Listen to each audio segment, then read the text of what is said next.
Alrighty then, how you guys doing? Welcome to 3 Count Commentaries. We're going to talk about WrestleDream from October the 18th, 19th, 18th, 2025, St. Louis, Missouri.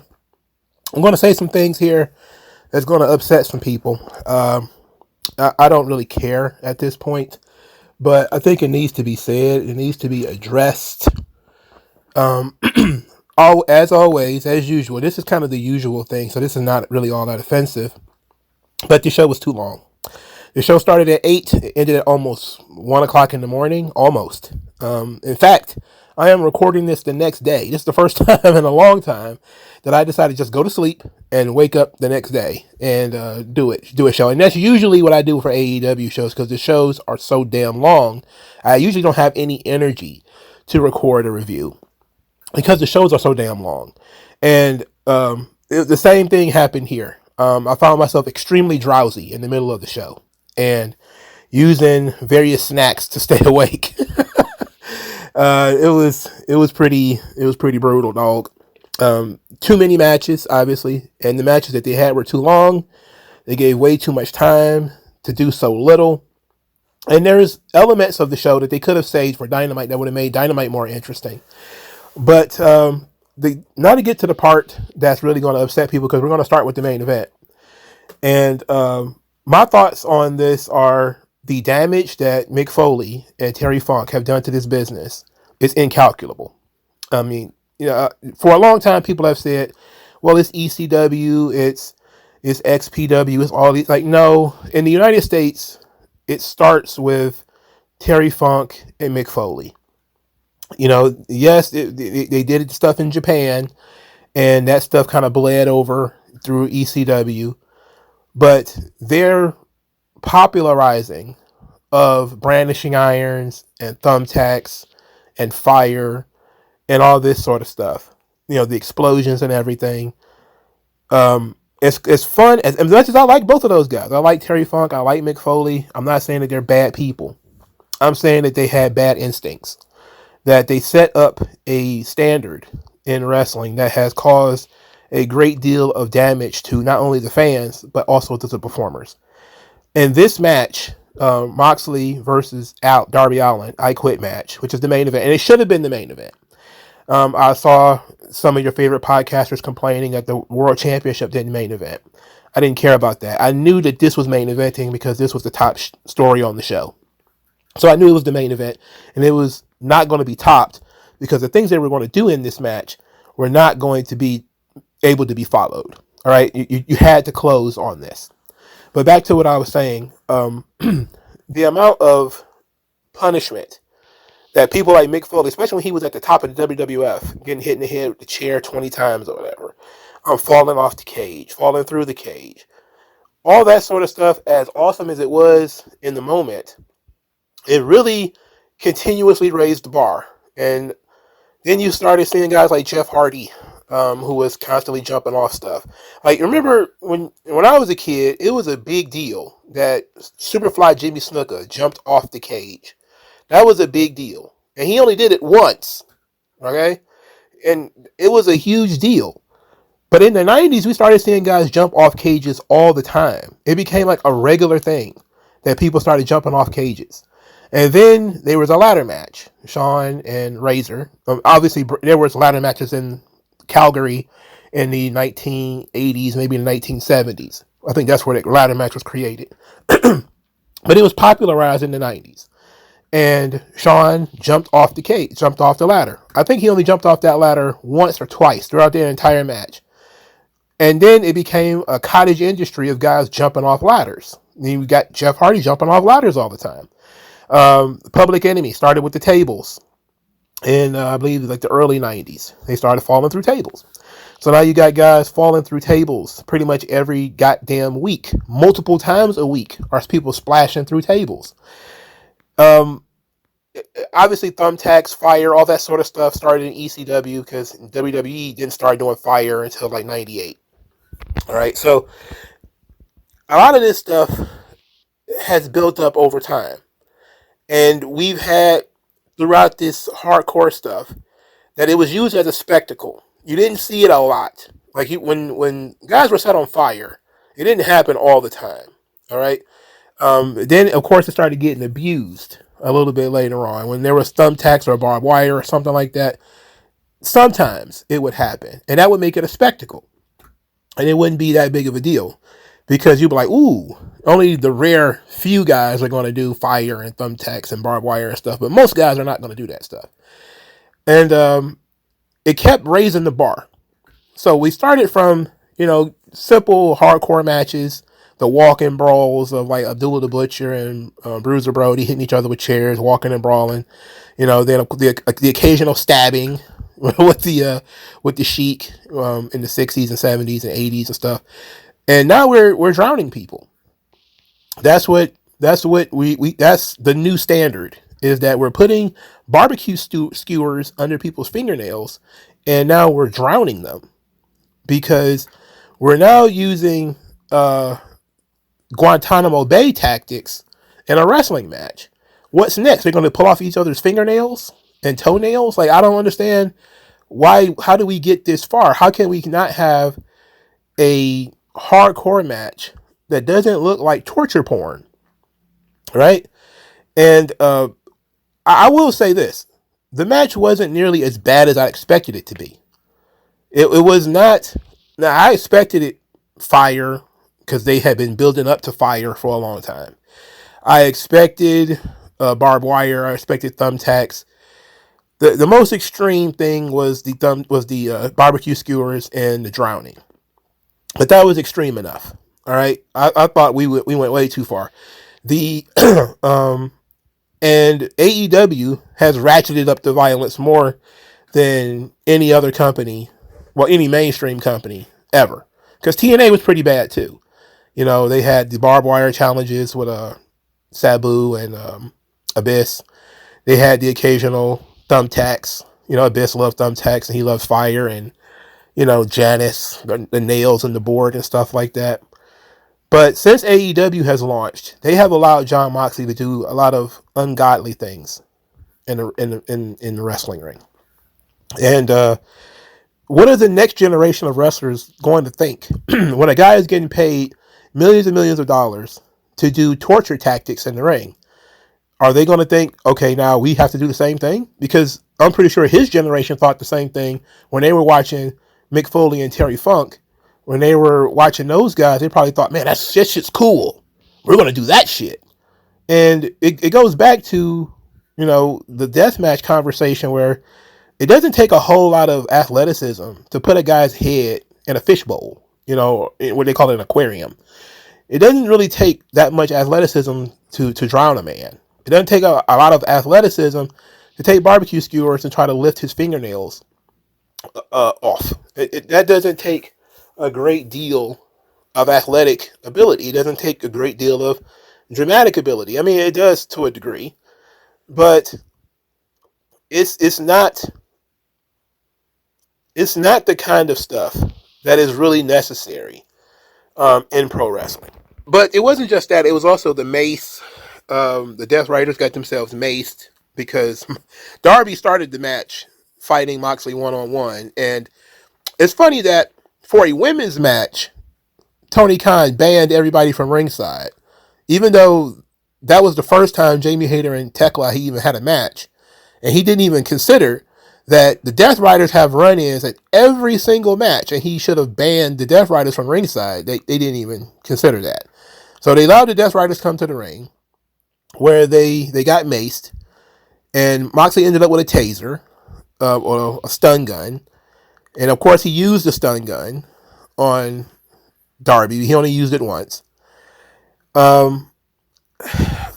Claudio picked up Darby Allin and launched him like Bam Bam Bigelow launched Spike Dudley, and crashed through the. They didn't even break the desk. The desk was solid, and he bounced off the desk onto the floor. Then Pac dragged Darby Allin from ringside to Moxley, who then gave him a DDT through tables. Then Moxley starts screaming at the referee that he cares about Darby Allin and that the referee doesn't. and he wants the referee to stop the match and to tell Darby to quit because he cares about him. Of course, Darby doesn't quit. Then we get to the fishbowl where Claudio and I believe Pac filled a fishbowl full of water, and Moxley dunked Darby's head in the water repeatedly, and he refused. Of course, he didn't quit. But of course, you had to find some way of getting out of this. Because unlike earlier, when Moxley was being lynched, again, which is, I guess is one of his favorite spots, he was able to eye gouge to get out of that. That was actually pretty solid. Because he had to figure out a way to get out of this situation himself. And he obviously learned from previous lynchings that if you eye gouge, you can get out of this. There was no way for Darby to get out of this. He was surrounded by guys. He had been beaten to a pulp. And now he was being drowned. The lights go out. The lights are out for way too long. And the lights pop back on. Old man Sting is in the ring. Sting has the bat. He fights off the Death Riders by himself at 70 years old or whatever. And then he leaves the bat with Darby. Before Sting leaves, however, he destroys the aquarium with the bat. So he breaks the fishbowl with the bat. And then he leaves the bat with Darby. Now, you would think at this point in time, Moxley has had, now the Rabbit's got the gun. Darby has a weapon. Moxley does not have a weapon. Moxley's guards are down. Now he would bitch out. He would be like, oh, no, don't do anything. Nah, he was defiant. And he allowed Darby to hit him with the bat a couple of times. And then Darby uses a bunch of finishers, the coffin drop, and put him in a Scorpion Deathlock. Now, when he rolled him over in the Scorpion Deathlock, they were in the middle of the ring. There was glass. There was water. So he was flopping around in a puddle of water with glass. And he quits. So Moxley lost, which, of course, was expected. Now, the big part of this is that the referee did not have a microphone so that we could actually hear Jon Moxley quit. We had to basically take the referee's word for it that Jon Moxley quit, because this was like the first I Quit match in forever where the referee did not have a microphone asking the wrestlers if they quit so that they could respond into the microphone and pop the crowd with no or But so we take the referee's word that Moxley quit. And so now the match is over. And everybody is, talking about the torture, which is the right part. The question of whether the finish even made sense never really came up.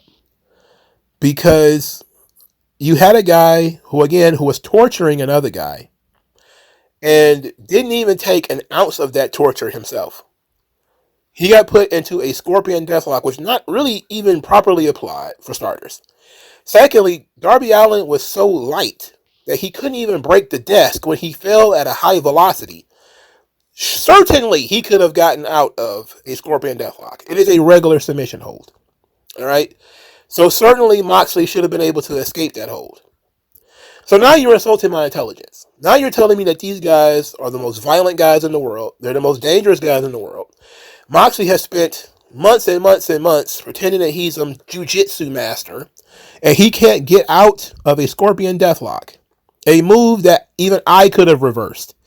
And then the body weight of Darby Allin was not the same as the body weight of a regular 250-pound, 240-pound man. All right? He cannot apply the same amount of pressure. Even if you want to say, well, there was glass there, it wasn't enough glass. He wasn't like cut up from the face or anything like that. No. Even if you want to say it was water, his head was not dunked in the water. He was in a puddle. And it was not even really a deep puddle. He had just put this man's whole head underwater. I am not impressed by the finish. Look, I understand that Darby has been the invincible midget since the beginning of AEW. That's not a new thing to complain about. But when you do this, you don't really look strong when the guy is literally half your size and he's unkillable, you know. But they have really, really, really wanted Darby Allin to be the guy. They're literally having him carry around AEW's flag. He is the mascot, the face of the company. That's what they want, right? He's their version of Jeff Hardy, Mick Foley, and, you know, AJ Styles all in one. That's what they want. And he's a complete nut job. He's a nut job. Now, when you see how Moxley works and you see what Moxley wants to do, you understand that it wasn't going to work in the WWE, and that's why his thing with Brock Lesnar was so lame. Look at the stuff that he has done thus far in AEW. Now, of course, I could say, from a storytelling perspective, they had Molotov cocktails and flamethrowers, and none of that kind of stuff was used. So why even introduce those things if you weren't going to use them? I could have asked that question. They had already set Moxley on fire, and he came back unharmed from it. So I guess they figured fire is not going to stop anything. I don't get this. I don't understand this. The finish sucked. I think the finish was weaker than the rest of the match, especially when you consider that Moxley, oddly enough, wasn't even bleeding when the match was over. He barely was even scratched up or scraped. I mean, most of the match, if the match was 30 minutes, let's say, and then about 27 minutes of the match was Moxley really putting Darby Allin through a meat grinder, and then through a shredder, and then finally chopping him up, and then managing to cut his own finger and then quitting. That's pretty much what it boiled down to. So, look, you guys may like this stuff, but I wasn't a fan. I'm not going to go out, oh, this is garbage. This is garbage wrestling. We already know that. Okay, we already know this is not, what a professional wrestling match should be. We already know that. The issue here is they booked themselves into a corner where they were trying to book this ultra violent thing, and all of a sudden they decided to not end it with ultra violence, but end it with a regular submission hold. That's the thing that kind of slaps me in the face, because it's like, all right, you've already crossed the line. You've already told us, okay, we're going to be as violent as possible here. All right, but now we're going to end the match without using all of that violence. So what was the point of the fire and the Molotov cocktail and all that stuff? There was no point to any of it. So, I mean, it is what it is. But Darby Allin versus Jon Moxley, okay. You guys got it. You got it. The men's championship, the hangperson Adam Page defeats Samoa Joe. In the name of gender equality, Hangman Page missed a moonsault completely. It's not the moonsault that he was supposed to miss. And this is when I said on Twitter, some guy attacked me. Well, that's part of Samoa Joe's gimmick, is that when he does the moonsault, or when somebody jumps over the top rope, he just walks away. That's not what I'm talking about. I'm talking about the moonsault from the corner that Hangman Page missed. That's what I'm talking about. He missed it. And he landed on his knees. And he didn't sell that he landed on his knees or that he missed it. They just kept going. And I was like, man, that was funny, because when that young lady who hadn't been in the business 5 years missed a moonsault on NXT, they was like, yeah, that's why she got fired. She sucks. This is the men's champion in AEW, and he missed a moonsault, completely overshot Samoa Joe, and it's fine. Everybody just kind of, it went over their heads. And partly is because of the camera angle. And if you looked at it from the camera angle, you probably couldn't tell that he missed it by that much, but he clearly missed that moonsault. And there was no water in the pool when he landed. Hangman won the match, obviously. So it is what it is, and I figured this was going to happen. And I'm not mad about it or anything like that. I mean, I kind of expected it. After the match, however, the hanged person decides he wants to try to show some respect to Samoa Joe, but then the ops turned heel, all of them, and attacked the hanged person after the match. And then Samoa Joe blasted the hanged person in the head with the belt, with the men's belt. So now the Ops are heels, which includes Powerhouse Hobbs and Katsuyori Shibata. And that's fine. That's fine. I don't know why they need to do a post-match of any kind instead, because the show is already long, right? You could have saved the actual heel turn for the TV program, but they also likely wanted to turn the heel because they did the trios match earlier for the number one contenders, and they wanted to show the heel babyface dynamic going into that match for the trios title. So that's probably why they did that here. But the show had already run long, so I'm already looking at this thing like, all right, we got more post-match shit. I really have no emotions at all about the Ops turning heel. I really don't care. Joe had already turned heel. It was just a matter of the other guys, basically. So now they're heels. What does that mean? Is this feud going to continue? Does this end with Hobbs as the world champion? Because if it does, then great. If it doesn't, then, well, not so great. If it ends with Joe being the world champion, that's also great. If it doesn't, then that's not so great. Shibata, well, I don't know about his brain. Is his brain inappropriately? It is, I don't know. Maybe it needs to be removed and put back. But I don't really care about the men's championship title. I don't really care about the Ops. I don't really care about the hang person. I don't care about none of that stuff. Next, the tag team championship. Bro Dito defeated Okada and Takeshita. It happened exactly the way I said it was going to happen. And that is that Bro Dito pinned Okada, which was Bandito. He pinned Okada with the 21 plex. So now he's going to get a championship match on Dynamite. Because I said that it exactly was going to happen. That he was going to pin. I figured it was going to be one or the other. But I figured it was going to be Okada. And that he would get a title match out of it. So he did. I was very uninterested in this contest too. Not only because the show had gone long already. But Bro Dito stopped the match mid-match to do the Macarena. And I wrote down, like, remember the internet guys, they were extremely mad that TJP was doing the dab in like 2016, 2017, right? And they were like, man, wrestling's so behind the times, man. Guys don't even dab anymore. This guy's doing the Macarena, which is a dance from like 1998, 1999. And we're like, in the middle of the match, we're going to stop the match to do this. It's nonsense. It's absolute nonsense. They did a 4-man German suplex. They did that too, which is also nonsense. Okada, they did storyline. This match was very long. It went on forever. Okada ended up hitting the Rainmaker Lariat on Takeshita, which was accidental, but he was smiling afterwards. So they're telling that story. They're still telling that story.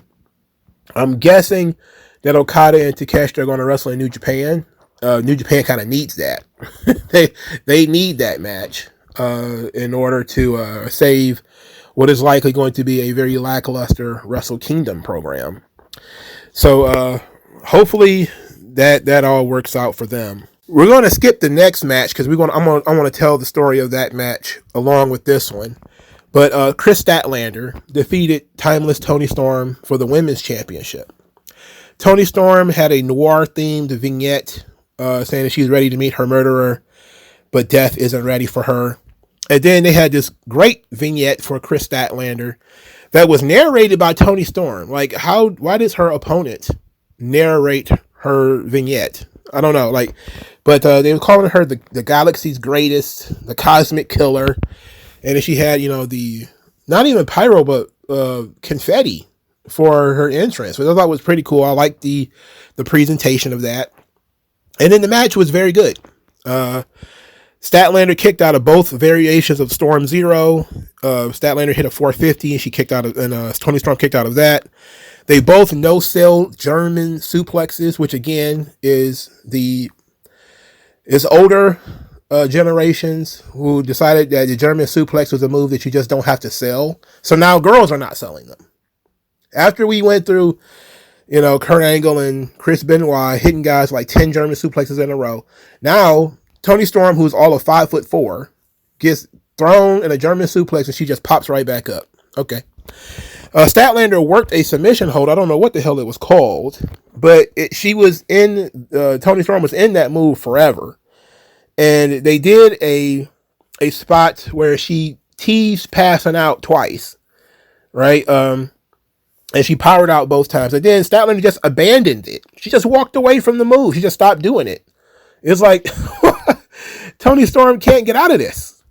She can't escape this. Why would you let her out? Like, this is where, hey, Wrestling 101 should have been like, now, Statlander had used this move before, and Toni Storm got to the ropes. There should have been a counter, which they kind of showed that Toni Storm was trying to counter it, and that she had loosened it up at one point. They should have let her escape and then done something else. But instead, they got her back in this move, and then they just had, for no reason, Kris Statlander let her go. It just let her go for no reason. Following this, the Kris Statlander hit the Saturday Night Fever, which was the second one of the match, to win. So Kris Statlander won. She won clean with her finisher, which was fine. I don't think that Toni Storm passing out from the submission hold would have been a better option because she had been in it for so long. That I'm one for that. If you're going to quit in a submission hold, it should be pretty quick. I know that, the Shawn Michaels, I'm going to be in the ankle lock for 10 minutes before I tap out kind of thing happens. I'm not really a huge fan of that, but I see how it could be used for dramatic effect. And since I like drama in pro wrestling, I don't mind it. So it was fine. Anyway, as Statlander shook hands with Toni Storm and hugged with Toni Storm, Mercedes Moné came down to the ring with some guys. I think it was the frat house because I saw Griff Garrison.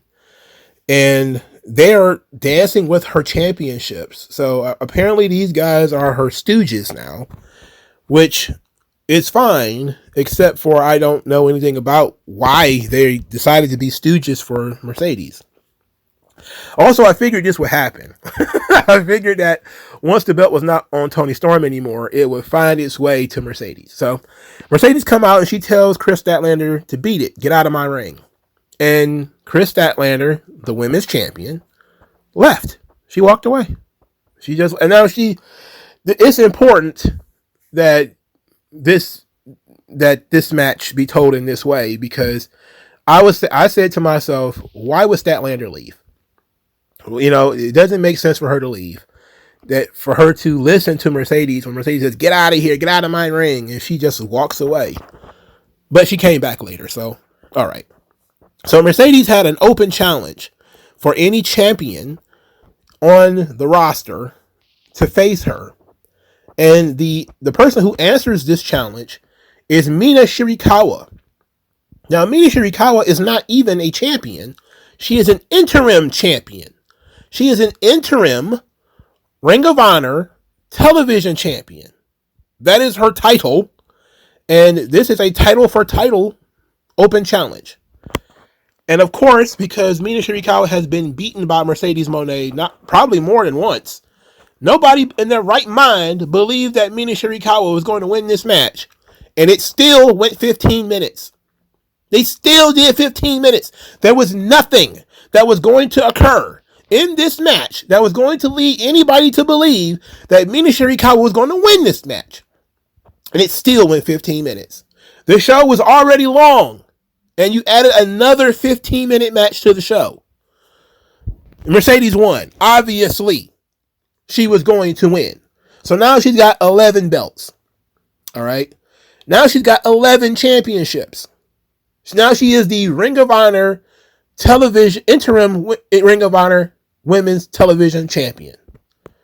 Because the actual women's television champion, I think, is hurt. And I don't even know who that is. Mina Shirakawa comes on this show. She does nothing but lose.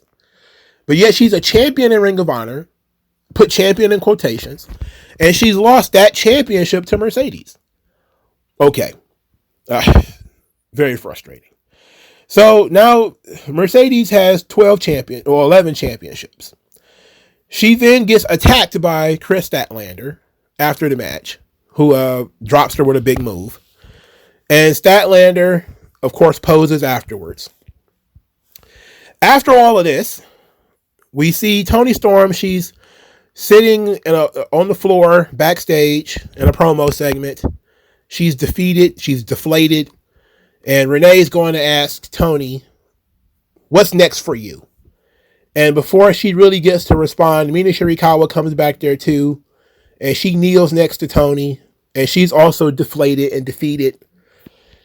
And Toni Storm says, we may not have any, we've lost everything, but we still have each other. And so Toni Storm and Mina Shirakawa hug. And of course, now we know that there's going to be a women's tag team tournament. So that's why this happened. That's why I had to tell the story in this way, so it would make sense that Mina Shirakawa and Toni Storm, who were kissing and stuff earlier, if I remember correctly, are now going to be a tag team going into the tag team tournament. All right, they had to make a tag team somehow. Statlander is the champion. Toni Storm needs something to do. So how best to raise the intrigue of those tag team championships? Put them on Toni Storm. That's the best option, right? You can actually make these titles matter and make these matches mean something, because the women's division in AEW is only 2 stars. It's only Toni and Mercedes, and that's it. So we've got that settled. Later in the show, again, you've got Mercedes. She's upset that Statlander interrupted her celebration. And so she says she wants Statlander's world title and challenged her for a match at Full Gear. So now, Mercedes versus Chris Statlander for the AEW Women's Championship is going to happen at that show. Statlander hasn't been champion that long, but I still think that Mercedes is the favorite to win that match. So, not having Mercedes beat Toni, but having Mercedes beat Chris Statlander, seems like Statlander is a transitional champion. That's what it feels like. That she only won the belt so that somebody could give the belt to Mercedes. And it is what it is. Now, again, I don't think she's going to lose all these titles. You think she's going to go to Ring of Honor and lose this championship to some Ring of Honor talent? Look, Mercedes is not Kurt Angle. All right, when Kurt Angle had all the championships in TNA and he voluntarily lost the title to Jay Lethal, I believe it was actually a problem that he lost the title to Jay Lethal, that the company didn't want him to lose the belt. But he ended up losing the title, the X Division title, to Jay Lethal. And he really put Jay Lethal over. It was a super match. And it was a big win. Do you think that Mercedes is going to do that for, I don't know, Red Velvet? You think Red Velvet is going to pin Mercedes in the middle of the ring in some kind of match on a Ring of Honor show? I mean, again, she can have all these championships. How do you get them off of her is going to be the question. Now, the TBS title, because now she's broken the record. She's got 27 title defenses. She's been champion for like 500 some odd days. She's broken Jade Cargill's record. Now, she's going to be the women's world champion. And she may have to cough up the TBS title in order to be the women's world champion. And that may be the way they end her TBS title reign, is an undefeated, well, not technically undefeated, she lost once, TBS champion. And they pick up the women's world title. But again, when you had the J Crown, and it was like this crazy New Japan thing, all 10 championships was on the line in one match. They're not going to do that here because all these championships are from different companies. So unless you're going to have one person beat Mercedes for all of her titles, and then that one person does 12 fucking jobs, what? How are you going to get these belts off of Mercedes?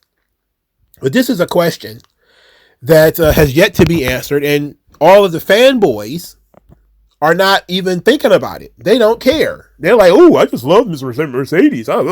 When you put a belt on somebody, the question of how do you get it off of them is the question. And I'm guessing, I'm telling you, because it happened with Kenny Omega, she's going to get injured, and she's going to cough up all of the belts, and that's how they're going to get them off of her. She's going to get hurt. And I can almost guarantee you that's how it's going to happen. I don't see her going to do 12 fucking jobs for all of these belts that she's got. I don't think she's going to do jobs in front of 200 people in Ukraine or wherever where belt that she went and won it. She's not going to go back there and do a job. I almost guarantee it. So you can support this and love this all you want. The question of how is it going to end should always be the question when you start a story is how best to end it. Nevertheless, Chris Statlander versus Toni Storm was actually a good match. Mercedes versus Mini Shirakawa was a waste of 15 minutes.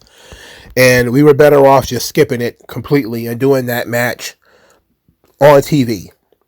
It was just better off on TV. Another match that was better off on TV, Kyle Fletcher defeats Mark Briscoe. It was kind of overbooked. Mark Briscoe hits the J Driller. Kyle Fletcher gets to the ropes. There was a referee distraction followed by a nut kick by Kyle Fletcher kicking Mark Briscoe in the nuts. And it was followed by a brain buster. He only got 2. But it wasn't long afterwards that Kyle Fletcher hits the brain buster on the top rope. Brain buster on the top rope to win the match. So Mark Briscoe loses again. Not really all that much of a surprise. This did not feel like it needed to be on pay-per-view. I'm not mad that it was, but when you look, there was a 10-match card. It was absurd that it was on there, if we're being honest. But Fletcher winning was obvious. The fourth match on the show, the Hurt Business defeated the Demand in a no tags required tornado match. So essentially the same fucking match we saw 2 weeks ago, except for it was a street fight then. But now it's essentially the same goddamn match. The Hurt Business got put through a table. Shelton Benjamin did an overhead throw to Ricochet, which launched Ricochet into a pile of people. And then Shelton Benjamin, at 50 years old, did a absolutely fantastic tope and landed onto his own guys in the pile. I never understood why modern wrestling has these guys jump into a pile of people that include their own partners. Anyway, the Hurt Business won by Lashley spearing and pinning Bishop Khan. They're doing a lot of navigating egos here, as the Hurt Syndicate are now the baby faces and the Ops are the heels. So I expect the Hurt Syndicate to win the trios titles. That's what I expect. Especially since I think Samoa Joe is going to end up feuding with the Hang person a little bit longer. All right, the third match on the show was a match that went on absolutely forever. The Jurassic Express defeated the Young Bucks in a $500,000 match. The opening of the match was the Young Bucks. They had their budget, and they're over the budget. They only got $32.17. So they're $32.17 bucks. So even if they won, they would still be broke. Which, of course, is stupid. You tell the story that these guys need money, and then you say, oh, well, even if they won, they would still be broke. All right. Insufficient funds. You got this match, of course, made me mad. I basically walked away for large parts of this match. I haven't watched a full Young Bucks match in like 4 years. I'm not going to lie, because most of the matches are the same. And this one was not going to be any different. I wasn't going to watch this whole one either. All right. So, Jack Perry came out. He was dressed like a hunter, like Kraven the Hunter from Marvel Comics. He can't pull it off. He's not big enough, not Russian enough. He's not cool enough. He just wants to carry a knife. He should just dress up like Steve Irwin or something like that. Find something safe to play with. Anyway, what made me walk off of this match was the chicken fight spot, which is each guy has another guy on their shoulders spot, where we call it centaur walking in my frat. And you have opposing enemies this time.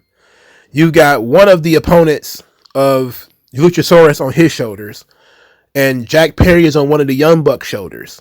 Like, why don't you just fall backwards? Why would you let this guy throw punches at your own partner? Why am I thinking about this? I instantly didn't give a shit.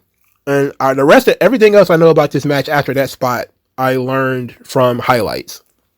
So it was basically just Jack Perry and Luchasaurus doing, what what did they do? They countered the Young Bucks, one of their spots, one of their usual spots, which were, the Young Bucks double stomp you on the rope, and he countered it into a Hurricanrana.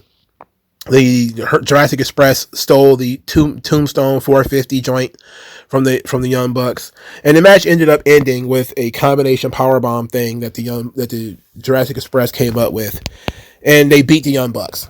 Who cares? Following this, the Jurassic Express decided they wanted to make friends, right? So they're trying to make friends with the Young Bucks, and the Young Bucks leave the ring. The Don Callis family attacked, and the Young Bucks didn't help. They just walked away. So then here comes Kenny Omega, and he ran to the ring, and he kind of did "you guys should be ashamed of yourselves" to the Young Bucks, and basically he ran to the ring to help the Jurassic Express, and he ended up getting beat up too. And then the Jurassic Express woke up, and they ended up helping Kenny Omega. They all fought off the Don Callis family. It ended up being a 3-on-3, so now Kenny Omega is going to team with the Jurassic Express against 3 people from the Don Callis family, and I couldn't have cared less. I don't care. We don't need all of this post-match shit, especially from all of these people who don't matter. None of these people fucking matter. All right.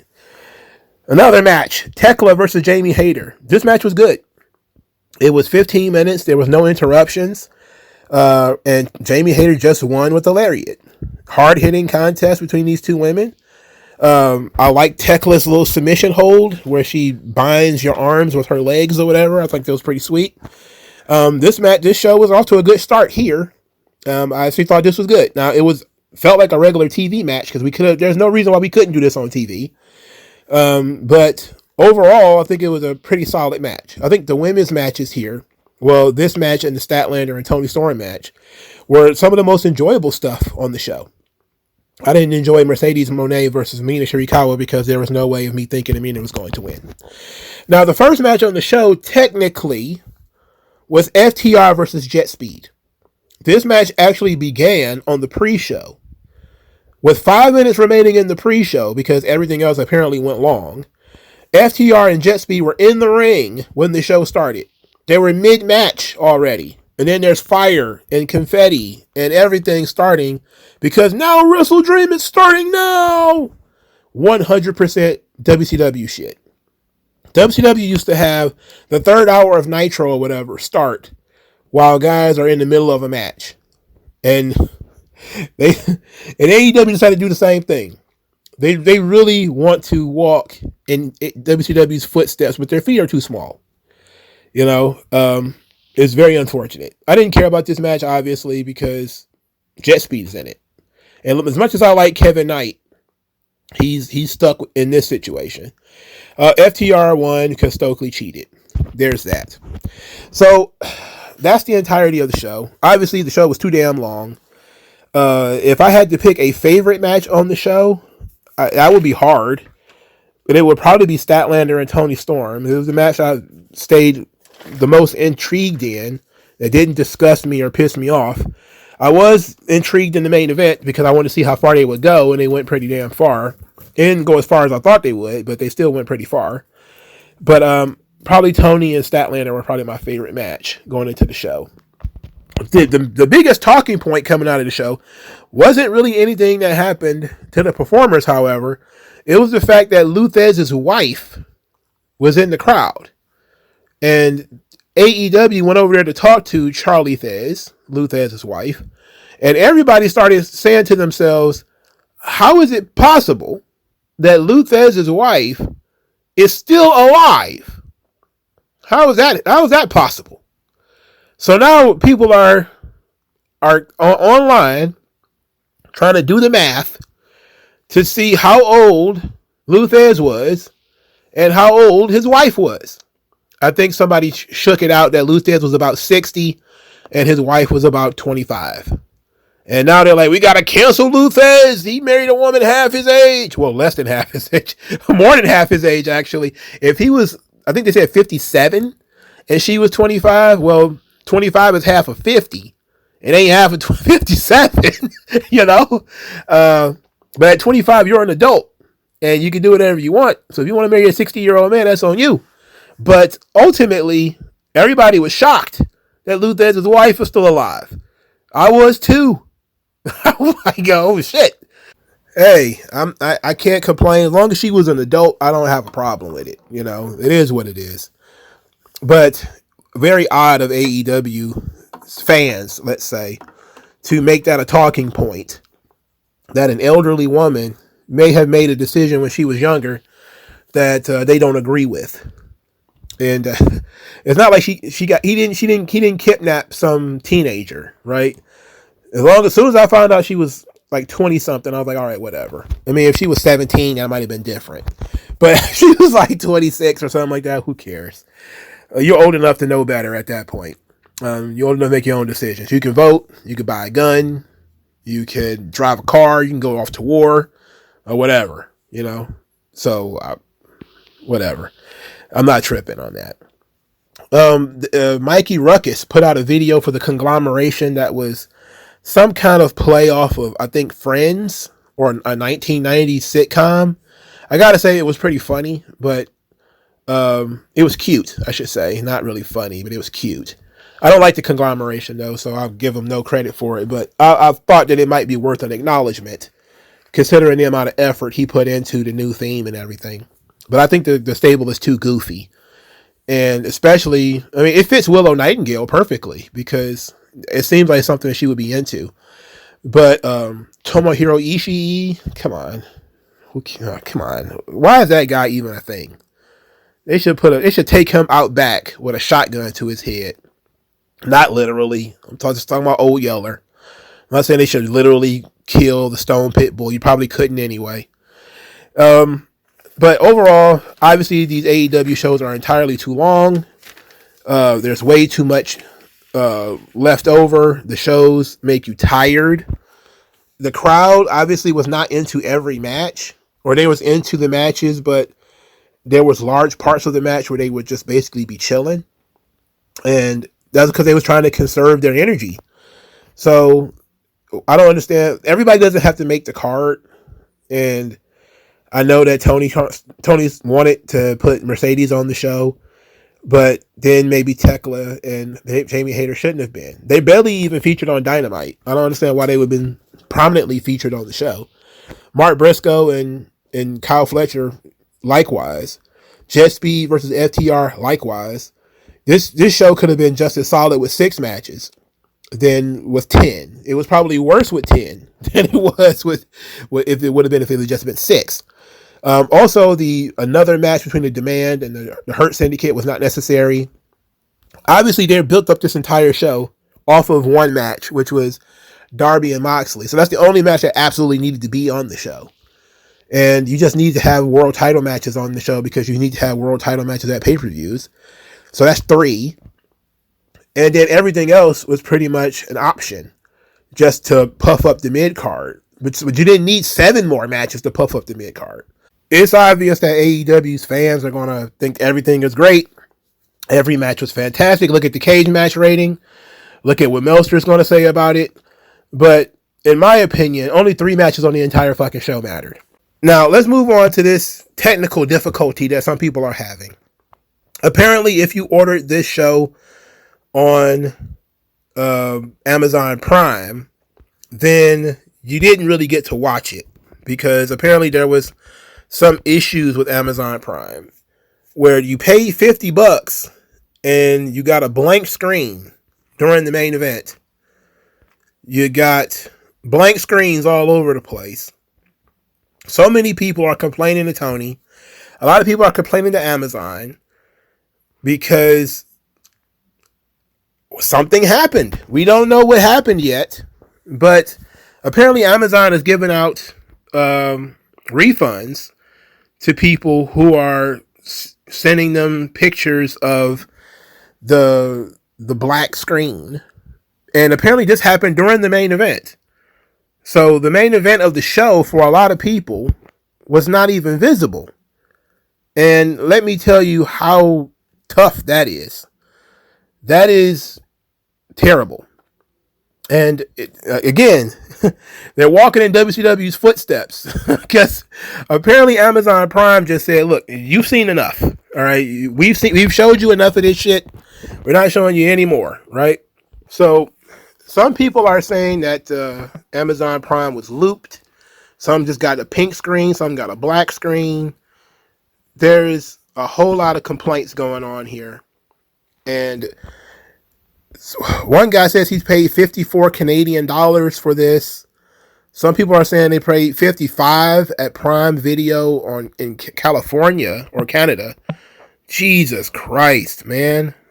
And in the age of streaming, where streaming is the way that people are going to be consuming product now, you can't have these sorts of problems. You just can't.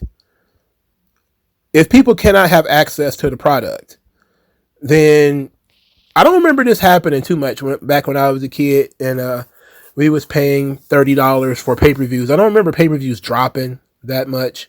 I don't remember, things getting shut out all the time. But it's becoming a regular thing. The more streaming becomes necessary, the harder it is to stream shit, And Amazon is not like some rinky-dink organization. It's a multi-billion-dollar company. And for them to not be able to get it right and to leave so many fans pissed off at the end of the show after they waited 5 fucking hours, they can't watch the main event. That's brutal. It's brutal. I don't know what they expect Tony Khan to do because, and this is not the first time. Remember, it used to happen with Bleacher Report too. They would order the pay-per-view through Bleacher Report and not be able to get the whole show. Or the show would be janky or whatever. These people make too much money, and this is the only way for some people to engage with the product, is to pay a large sum of money, and then the show cuts off. It's garbage, and they need to be consistent, because this does affect the fans. Now, the fans are not going to blame the company. They're not going to blame AEW for this. Obviously, it's an Amazon problem, because I got to see the main event just fine. Other people got to see the main event just fine. It's only the people who ordered it through Amazon that are complaining, that have an issue. And let's see what Tony Khan has to say about this. And all Tony Khan said is it's outside of our control. That's pretty much it. And that's it. He's basically saying, look, you paid for it. It's not in my control. It's like, okay, that's true. But how are you going to compensate the fans? Are you going to give them their money back? I mean, what's going to happen here? Now, he did say, like, when Death Before Dishonor happened and there was issues, he threw the whole show up on YouTube. I don't believe he's going to do that this time, because this show was super long and it's also a regular AEW pay-per-view. So I don't think he's going to put this up on YouTube. So I don't know what he's going to do, but I feel bad for the fans who paid hard-earned cash for this, especially the Canadian fans, because you guys have got it rough. You're about to lose your house to engines,